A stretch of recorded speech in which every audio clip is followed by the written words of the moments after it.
संध्या माने सोलापूरकर आज आपल्यात नाही. वयाच्या 10व्या वर्षापासून त्यांनी तमाशामध्ये आपलं नाव गाजवायला सुरुवात केली. अतिशय एक उत्कृष्ट नर्तिका म्हणून त्यांची ओळख होती. महत्त्वाचं म्हणजे ताटावरचा डान्स, समयवरचा डान्स हा त्यांच्या माध्यमातून प्रसिद्ध झाला.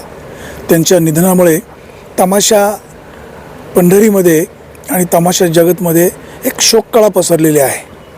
संध्या माने यांच्या त्या काळच्या आठवणी आपण जरा जाणून घेऊया. दादा, तुम्ही काय सांगाल? आज संध्या माने आपल्यात नाहीत, त्यांच्या आठवणी काय? मी मुसा इनामदार नारंगावकर बोलतोय. मी विठाबाईच्या काळापासून त्यांच्या तमाशात होतो. त्यांचा संध्या मानेंचा आणि माझा 14 वर्षाचा सहवास होता. तर संध्या माने ताली नाचकाम करणारी नर्तिका होती. ताली नाचकाम तिचे एवढा ताल कोणाला नव्हता.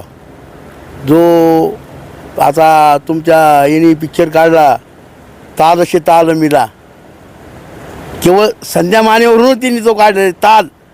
म्हणजे मुंबईमध्ये तिनं जे नाचकाम केलं की हा ताली नाच आहे, म्हणजे ताली नाचकाम करणारी नर्तिका आहे असं त्यांनी म्हटलं होतं. 1979 साली पाचोरा येथे विठाबाईचा कार्यक्रम होता. त्यात मंगळा संध्या ह्या जोडी होती. खिलार खोंड म्हणायचे यांना. विठाबाई तमाशा दोघीच्या जेव्हावरच प्रसिद्ध झाला होता. तर त्या ठिकाणी दादा कोंडकेच काम, मंगला मोठे का संध्या मोठे? मंगला मोठी. तर मंगला बनसोडे दादा कोंडकेच काम करायची, उषा चव्हाणचं काम संध्या माने करायची. तर त्या ठिकाणी त्यांनी ते नाच बसला होता. पाटलाच्या पोरी जरा इकडे ये. तर त्या ठिकाणी लेवा पाटील उठून आले आणि दंगा करायला लागले. आमच्या पाटील लोकांचा तुम्ही अपमान केला, पाटलाच्या पोरी जरा इकडे ये. तर विठाबाई म्हणजे एक गाणं आहे पिक्चरमधलं, ते आम्ही घेतलं आणि तसं तुम्हाला तर यापुढे आम्ही इथं घेणार नाही, तुमची माफी मागते. तो विषय मिटला. म्हणजे अशी जोडी होती संध्या मानेंची, मंगला आणि संध्या. विठाबाईचा तमाशा त्यांच्या जेव्हावरच होता. विठाबाईला जी प्रसिद्धी मिळाली मंगला बनसोडे संध्या मानेमुळेच मिळाली. भयंकर अफाट नृतिका होती ती, नाचकाम करणारी अफाट नृतिका होती. आणि तालात नाचकाम करणारी नर्तिका होती संध्या माने. म्हणजे शिक्षण कमी असताना उत्कृष्ट डान्स त्या करायच्या. कशामुळे हे सगळं जमायचं? नाही ते बरं का, तिला उपजतच कला होती. आईनं शिक्षण दिलेलं होतं. तिचं काय भरतनाट्याला हे मालती नामदारसारखं, भारती नारंगावकर सारखं शिक्षण झालं नव्हतं. यांनी तरी भरतनाट्याला धडे घेतले होते या पोरींनी, पण तिला नाही घेतलं. ती उपजतच कला तिच्या अंगात होती. ती खूप चालू होतं. समय नृत्य, टेमा नृत्य हे तिनंच करावं.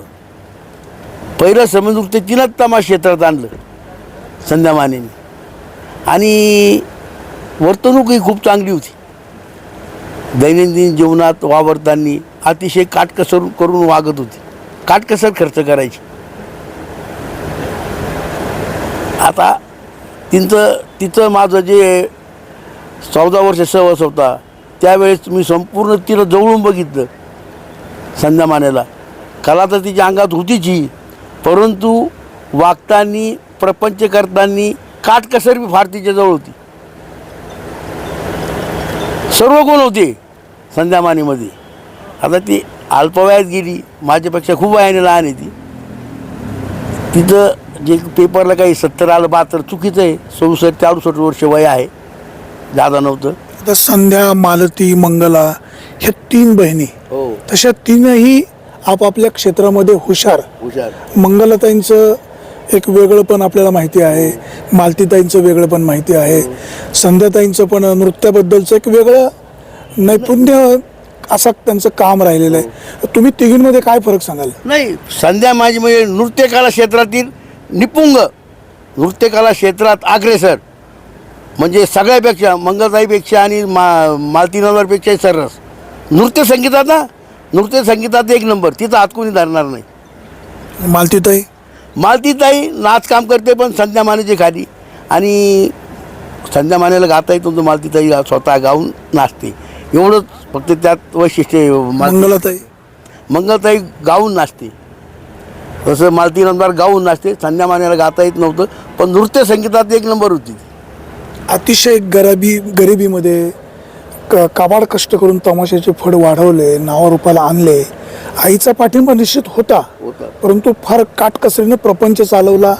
त्या काळी तमाशा चालवणं, एवढे कलाकार मिळवणं, त्यांना उचल देणं, तंबू लावणं, सगळ्या गाड्या वगैरे, हा सगळा हे हाडगाडगं सांभाळणं सोपं नव्हतं. तुमचं 14 वर्षाचा सहवास लाभला, हे सगळं कसं जुळवलं? आता त्यांनी सुरुवातीला तमाशा काढला 86ला. तो तमाशा त्यांचा 80पर्यंत होता तंबू फाडाचा. नंतर त्यांनी तो बंद केला. रमेश मानेचं निधन झालं, नंतर त्यांनी तो फड बंद केला. आणि मात्र त्यांच्यावर कर्ज नाही कोणाचं एवढं. इतर फळावर जे कर्ज आहे ते संध्या मानेवर कर्ज नाही एवढं. ते समजा आता जरी चैत्रपुरतं काढणार तेवढं पुरतं कर्ज काढणार आणि लगेच महिन्यात फेडणार. त्यांच्यावर असं कर्ज नव्हतं. त्यांची मुलं काय करतात? त्यांची मुलं दोन्ही तमाशामध्येच आहे. सुरेश हा शिकलेला आहे, परंतु शेवटी वडिलांच्या निधनानंतर त्याला आईबरोबर राहणं भाग पडलं. दुसरा मुलगा? सुरेशची मंडळी सुद्धा शिकलेली आहे, शिक्षिका, परंतु पैसे नसल्यामुळं कायम करायला 20-25 लाख रुपये संस्था चालक मागायला लागल्यानंतर ती कायमस्वरूपी झाली नाही. तिची मंडळी बी शिकलेली आहे. सुरेश बी शिकलेला आहे. आणि वडिलांनंतर आता आईला साथ देणाऱ्या व्यवहारासाठी संध्या माने एवढी शिकलेली नव्हती, अशिक्षित थोडी, 3री-4थी झाली, म्हणजे अशिक्षित म्हणावं लागेल आपल्याला. पण व्यवहार सांभाळण्यासाठी सुरेशला आईला साथ द्यावी लागली. तमाशा पंढरीमध्ये संध्या माने यांना तुम्ही श्रद्धांजली पण अर्पण केलेली आहे. आज सगळीकडे हळहळ व्यक्त केली जाते. त्यांच्या आठवणीनं तुम्ही पण अगदी गहिवरून गेलात. पुढच्या पिढीने संध्याताईंच्या कुठल्या गुणांचं अवलोकन करावं? संध्याताईचं समय डान्स, समय नृत्य आणि टेंबा डान्स याचं अनुकरण आत्ताच्या पुढच्या पिढीने करावं. कारण हे अवघड काम आहे आणि ती कला जतन व्हावी अशी माझी इच्छा आहे. आताच्या पिढीने ते शिक्षण आतापासून घ्यायला हवं. कारण तिथं समय नृत्य आणि टेंबा नृत्य हे एकदम खूप चांगल्या प्रकारचं नृत्य होतं आणि ते आताच्या पिढीने जोपासलं पाहिजे. म्हणून ते शिक्षण मिळू शकतं, भरतनाट्याला जाऊन मिळू शकतं. ते 14 वर्षातील एखादी महत्त्वाची आठवण, एक एखादा प्रसंग, आठवण? महत्त्वाची आठवण अशी आहे की ती अशिक्षित होती. ज्यावेळेस शेवटी मला जीवराव हे वगनाट्य मी काढलं, स्वतः मी लेखक होतो, तर तिला हिरोईनचं काम दिलं. हिरोईनचं काम तिला ते चांगल्या प्रकारे पार पाडलं. रात्री आम्ही ज्या टायमाला आमचे कार्यक्रम थिएटरला लागायचे पावसाळ्यात, रात्री 2-2 वाजेपर्यंत तिला मी शिक्षण रेसल देऊन तिनं ते काम खूप उत्कृष्टपणे पार पाडलं. पहिला सीन ते शेवट सीनपर्यंत तिचं काम होतं, लास्टपर्यंत खूप चांगल्या प्रकारे केलं. त्यानंतर इतर वगनाट्यातही काम केलं, पण या वगनाट्यामध्ये खूप सुंदर काम केलं तिने. एखादा दुःखाचा प्रसंग?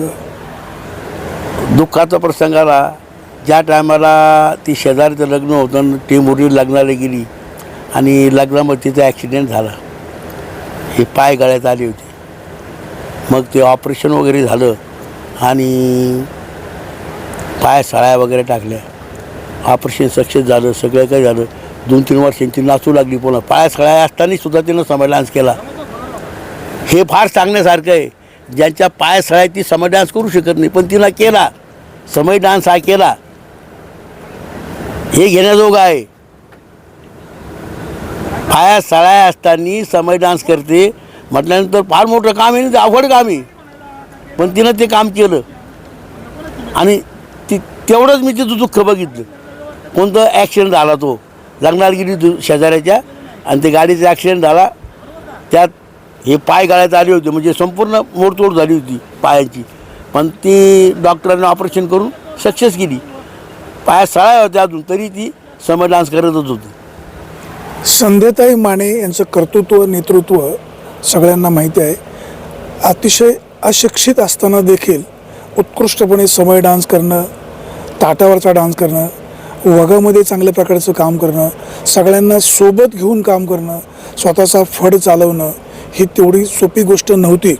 त्यावेळेस तमाशाचे खेळ चालवणं म्हणजे सध्याची परिस्थिती नव्हती, तर कलाकार मिळवणं, त्यांना उचल देणं, ह्या सगळ्या अडीअडचणींचा सामना करत अतिशय पारदर्शकपणे त्यांनी त्यांची तमाशाची कला जिवंत ठेवली. आज संध्याताई आपल्यामध्ये नाहीत, त्यांना भावपूर्ण श्रद्धांजली वाहताना त्यांच्या कर्तृत्वाला निश्चित सलाम करायला हवा. सुरेश वाणी, विघ्नर टाइम्स, नारायणगाव.